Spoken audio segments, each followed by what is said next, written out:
जैसा कि आरएएस का मेंस इस बार स्थगित हो गया है। जनवरी में होना चाहिए था, जो अभी जुलाई माह के अंत में अंतिम वीक में स्टार्ट होगा। तो हमारी कोशिश रहेगी कि हम मेंस से पहले आरएएस मेंस के जो सब्जेक्ट है उनको करने की कोशिश करेंगे। आप में से काफ़ी लोगों की तैयारी अच्छे से पूर्ण हो चुकी है, लेकिन उस पूर्ण तैयारी को धार देने के लिए हम ये सीरीज़ ला रहे हैं, और उन बच्चों के लिए भी ये चीज़ उतनी ही उपयोगी होगी जो नए सिरे से स्टार्ट करना चाहते हैं।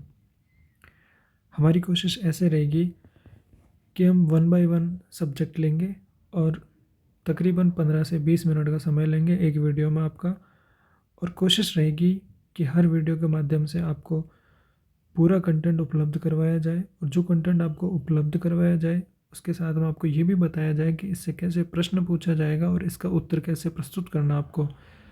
इस भौतिकवादी दौर के अंदर सबसे बड़ा योगदान है आपके प्रस्तुतिकरण का।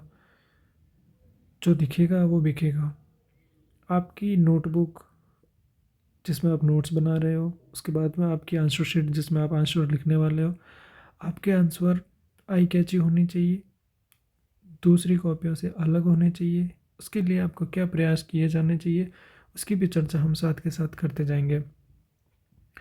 आज हम बात करेंगे प्रश्न पत्र थर्ड की यूनिट थर्ड के खंड खेल और योग के बारे में। खेल और योग ऐसा विषय है जिसके प्रश्न करंट बेस्ड भी होते हैं और कुछ स्टैटिक बेस्ड भी होते हैं। करंट बेस्ड क्वेश्चन ज़्यादा होते हैं खेल वाले सेगमेंट से, और स्टैटिक बेस्ड क्वेश्चन होते हैं योग वाले सेगमेंट से।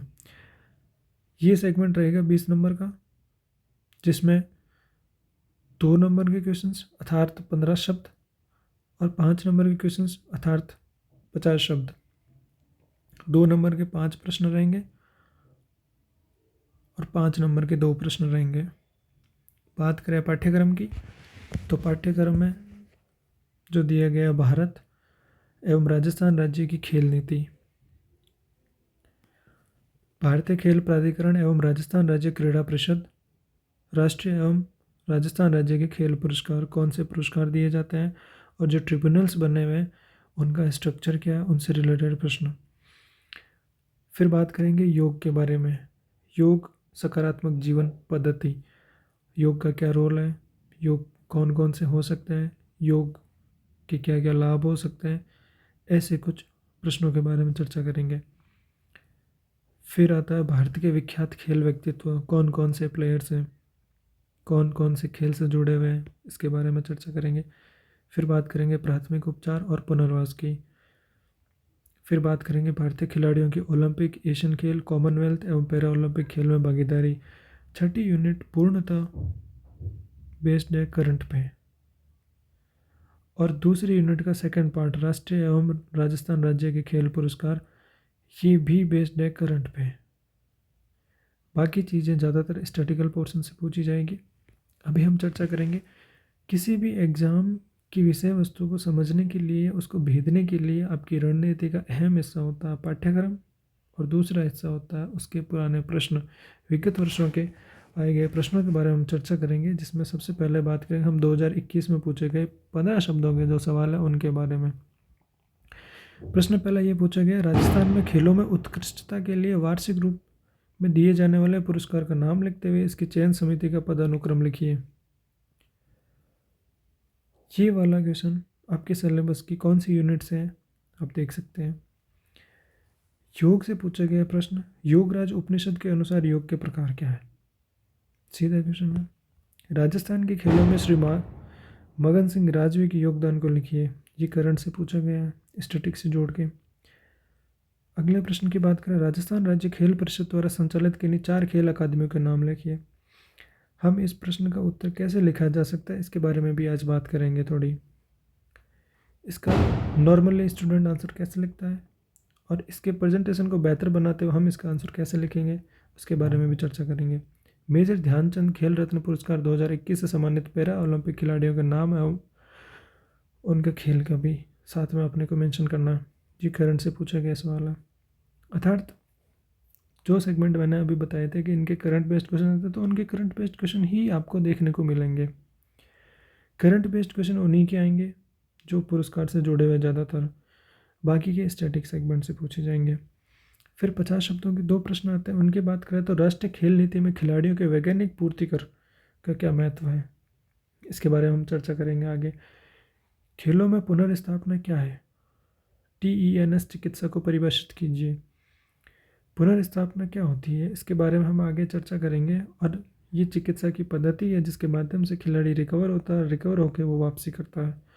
तो TENS क्या पद्धति है, इसके बारे में हम आगे विस्तार से जानेंगे। अब बात करते हैं 2018 में पूछे गए सवालों के बारे में। खेलों में वशिष्ठ अवार्ड पर टिप्पणी लिखिए। ये स्टैटिक पोर्शन से पूछा गया। वशिष्ठ अवार्ड किसको दिया जाता है, किसके लिए, इसके लिए क्या क्या रिक्वायरमेंट्स हैं। अगले प्रश्न की बात करें तो राजस्थान राज्य क्रीड़ा परिषद के सदस्यों का पदानुक्रम बताइए। इसका आंसर हम लिखेंगे अभी। अपूर्वी चंदेला की उपलब्धियां लिखिए, current based. Green stick fracture के संदर्भ में बताइए, स्टैटिक सेगमेंट का। मानव ठक्कर की खेलों में उपलब्धियों को लिखिए, वही करंट बेस्ड। 50 शब्द के प्रश्नों की बात करें तो योग कर्मसु कौशलम को विस्तार से समझाइए। PSPB टेबल टेनिस अकादमी पर एक लघु टिप्पणी लिखिए। योग के प्रश्न 2 पूछे जा रहे हैं, तकरीबन 5 नंबर में। इसमें 2018 में एक पूछा गया। योग वाला सेगमेंट 2018 और 2021 2 वर्षों के एग्जाम में सम्मिलित किया गया था, इससे पहले नहीं था। आगामी परीक्षा में योग से क्या पूछे जाएंगे, खेल से क्या पूछे जाएंगे, इनके बारे में हम चर्चा करेंगे। कोशिश ये रहेगी कि जो बताया जाए उसमें से काफ़ी हद तक आपको मटेरियल मिल जाए। संभवतः आपका मटेरियल हर जगह से उपलब्ध हो जाता है, उसमें कोई बड़ी बात नहीं है, लेकिन उस मटेरियल का यूज़ कैसे करना है, प्रेजेंटेशन को कैसे सुधारना है, इसके बारे में हम चर्चा करेंगे और इसी पे हमारा जोर रहेगा। जिन 2 प्रश्नों की बात की थी मैंने कि इनके आंसर लिखे जाएंगे, एक तो इसका लिखा जाएगा राजस्थान राज्य खेल परिषद द्वारा संचालित किन्हीं 4 खेल अकादमियों के नाम। इसको हम कैसे लिख सकते हैं और सामान्य स्टूडेंट कैसे लिखता है, इसके बारे में भी बात करेंगे। इससे पहले हम देखेंगे राजस्थान राज्य क्रीड़ा परिषद के सदस्यों का पदानुक्रम। पदानुक्रम की बात करें तो राजस्थान राज्य क्रीड़ा परिषद संरक्षक होता है। हम नॉर्मली स्टूडेंट आंसर ऐसे लिखेगा, संरक्षक, राज्यपाल, उप संरक्षक, मुख्यमंत्री, अध्यक्ष, CEO और 12 अन्य मनोनीत सदस्य।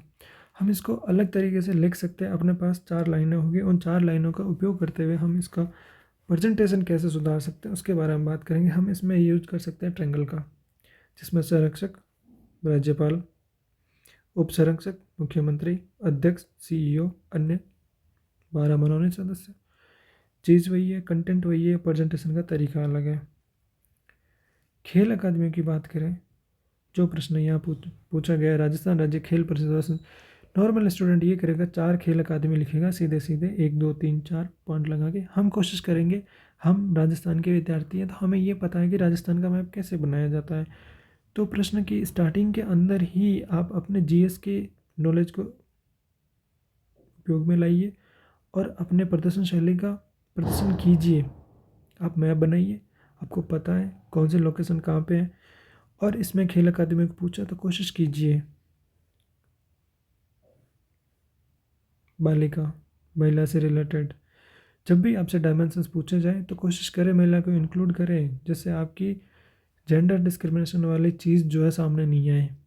लगे कि आप जो आंसर लिख रहे हैं उसमें आपने कहीं ना कहीं उस स्ट्रेस के दौरान ये भी सोचा है कि महिला या बालिकाओं से संबंधित कौन सी अकादमी है, उसका भी मेंशन करा जाए। ये चीज़ आराम से अपन 4 शब्दों में, 4 सेंटेंस में लिख सकते हैं, लेकिन उसी को अदर वे में जाके लिखने का तरीका ये है, ये फ़ायदा है। आप इन दोनों का कंपैरिजन देख सकते हैं, दोनों में से कौन सा आंसर बेहतर लगेगा ये आप खुद बता सकते हैं। अगर आप खुद कॉपी चेक कर रहे होते हैं तो आप कौन से नंबर, तो इसको भी वही मिलते हैं, नंबर इसको भी वही मिले, लेकिन 5 नंबर के प्रश्न में या आगामी प्रश्नों में आपको इसका फ़ायदा मिल जाता है। प्रत्यक्ष और अप्रत्यक्ष रूप से आपके प्रस्तुतिकरण का फ़ायदा आपको मिलता है। हम कोशिश करेंगे आगे कि किसी भी प्रश्न का उत्तर कैसे लिखा जा सकता है, डायग्राम, फ्लो चार्ट्स, इनका प्रयोग कैसे किया जा सकता है, इसकी चर्चा विशेष रूप से करी जाएगी हर एक सेगमेंट के साथ में। तो आज पहला लेक्चर है, तकरीबन 10 से 15 मिनट का रहेगा, 15 मिनट से ज़्यादा नहीं रहेगा। और एक रिक्वेस्ट है, मैं स्टार्ट करने जा रहा हूँ, मैं नहीं, हम स्टार्ट करने जा रहे हैं, तो सहयोग बनाए रखें। धन्यवाद।